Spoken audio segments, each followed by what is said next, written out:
ഈ LDFനും UDFനും എതിരായ ബദൽ രാഷ്ട്രീയം അതാണ് തങ്ങൾ ഉയർത്തുന്നത് എന്ന് ബിജെപിയുടെ പുതിയ സംസ്ഥാന അധ്യക്ഷൻ മാധ്യമങ്ങളെ കാണുമ്പോൾ ആവർത്തിക്കുന്നതാണ്. അത്തരത്തിൽ ഒരു ബദൽ രാഷ്ട്രീയം ഈ മണ്ഡലത്തിൽ പ്രവർത്തിച്ചതിന്റെ എന്തെങ്കിലും സൂചനകളുണ്ടോ ശ്രീ യുവരാജ് ഗോകുൽ? അല്ല, നമ്മൾ ഉപതെരഞ്ഞെടുപ്പുകളെ സംബന്ധിച്ചെടുത്ത് നോക്കുമ്പോൾ ഉപതെരഞ്ഞെടുപ്പുകളുടെ ഒരു ചരിത്രം എടുത്തു കഴിഞ്ഞാൽ BJPക്ക് അങ്ങനെ വലിയ മുന്നേറ്റങ്ങൾ പല ഉപതെരഞ്ഞെടുപ്പുകളും ഒട്ടുമുക്കാൽ ഉപതെരഞ്ഞെടുപ്പുകളിലും 1-2 ഉപതെരഞ്ഞെടുപ്പുകൾ വ്യത്യസ്തമാണ്. എന്നിരുന്നാൽ പോലും ഇപ്പോൾ നെയ്യാറ്റിൻകരയും അരുവിക്കരയും പോലുള്ള ഉപതെരഞ്ഞെടുപ്പുകൾ വ്യത്യസ്തമാണ് എങ്കിൽ പോലും മറ്റ് ഉപതെരഞ്ഞെടുപ്പുകളിൽ BJPക്ക് അങ്ങനെ വലിയ മുന്നേറ്റം ഉണ്ടാക്കാൻ സാധിച്ചൊരു ചരിത്രമൊന്നും ഉണ്ടായിട്ടില്ല.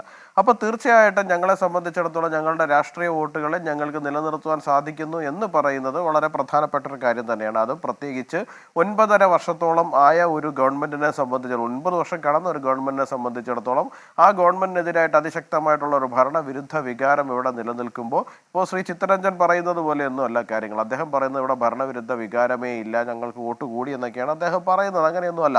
അദ്ദേഹത്തിന് സ്വതന്ത്രം കൊണ്ടുവന്ന വോട്ട് തിരിച്ചു പോയത് മാത്രമേ ഉള്ളൂ, അല്ലാത്ത ഒരു കുഴപ്പവും LDFന് പറ്റിയിട്ടില്ല എന്നൊക്കെയാണ് ശ്രീ ചിത്തരഞ്ജൻ പറയുന്നത്. അങ്ങനെയൊന്നും അല്ല യാഥാർത്ഥ്യം. 2011 അവിടെ ഇടതുപക്ഷം മത്സരിക്കുന്ന സമയത്ത് ഇടതുപക്ഷത്തിന് 45% വോട്ടുണ്ട്.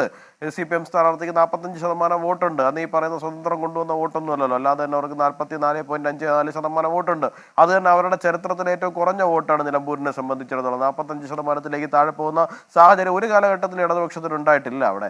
പക്ഷെ ആ ഇടതുപക്ഷത്തിനെ സംബന്ധിച്ചിടത്തോളം ശ്രീ M സ്വരാജിനെ പോലെ അതിശക്തനായ ഒരു സ്ഥാനാർത്ഥിയെ രംഗത്തിറക്കുമ്പോൾ പോലും CPM-ഉം കേരളത്തിലെ കുറെ പുസ്തകം എഴുതുന്നവരും വായിക്കുന്നവരും എന്ന് അവകാശപ്പെടുന്ന ആൾക്കാർ ഉൾപ്പെടെയുള്ള ആൾക്കാർ പോലും വലിയ ആവേശവുമായിട്ട് എനിക്ക് വോട്ടുണ്ടായിരുന്നെങ്കിൽ ഞാൻ നിലമ്പൂരിൽ സ്വരാജിന് ചെയ്തേനെ എന്ന് പറഞ്ഞുകൊണ്ട് വലിയ ക്യാമ്പയിൻ സോഷ്യൽ മീഡിയയിൽ ഉൾപ്പെടെ നടന്നിരുന്ന ഒരു സമയത്ത് അദ്ദേഹത്തിന്റെ വോട്ടിംഗ് ശതമാനം 37-38 എന്നൊക്കെ ഉള്ള തലത്തിലേക്ക് താഴുന്നു എന്നുണ്ടെങ്കിൽ തീർച്ചയായിട്ടും അത് സൂചിപ്പിക്കുന്നത് കേരളത്തിലെ ഭരണവിരുദ്ധ വികാരം തന്നെയാണ്.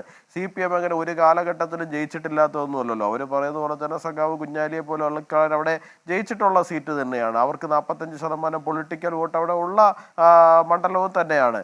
അപ്പോൾ തീർച്ചയായിട്ടും അവിടെ നിന്ന് അവർക്ക് അത് 37-38% ഇടിഞ്ഞു വരുന്നു എന്നുണ്ടെങ്കിൽ അത് കാണിക്കുന്നത് അതിശക്തമായിട്ടുള്ള ഒരു ഭരണവിരുദ്ധ വികാരം തന്നെയാണ്. അതേ പ്ലസ് ആയിട്ടാണ് PV അൻവറിനെ പോലുള്ള ഒരാളുടെ ഫാക്ടറിനെ കൂടി നമുക്ക് ഫൈറ്റ് ചെയ്യേണ്ടി വരുന്നത്. ഇപ്പോൾ ഈ രണ്ട് മുന്നണികൾക്ക് എതിരായിട്ട് വോട്ട് ചെയ്യണം എന്നുള്ളൊരു സാഹചര്യത്തിലേക്ക് വരുമ്പോൾ അവിടെ ഏറ്റവും വലിയ ഒരു പൊളിറ്റിക്കൽ പ്രസൻസ് ആയിട്ട് നിന്നിരുന്ന PV അൻവറിന്റെ പ്രസൻസ് നമ്മളെ സംബന്ധിച്ചിടത്തോളം മറ്റൊരു ബുദ്ധിമുട്ട് ഉണ്ടാക്കിയിരുന്നു. അപ്പോൾ അത്തരത്തിലുള്ള ബുദ്ധിമുട്ടുകളെ എല്ലാത്തിനെയും മറികടന്നുകൊണ്ട് തന്നെ ഞങ്ങൾക്ക് അവിടെ ഞങ്ങളുടെ പൊളിറ്റിക്കൽ വോട്ടുകളെ നിലനിർത്തുവാൻ വേണ്ടി സാധിച്ചിട്ടുണ്ട് എന്നുണ്ടെങ്കിൽ അത് തീർച്ചയായിട്ടും ഞങ്ങൾക്ക് രാഷ്ട്രീയമായിട്ടുള്ള ഒരു വിജയമായിട്ട് തന്നെയാണ് ഞങ്ങൾ അതിനകത്ത് കാണുന്നത്.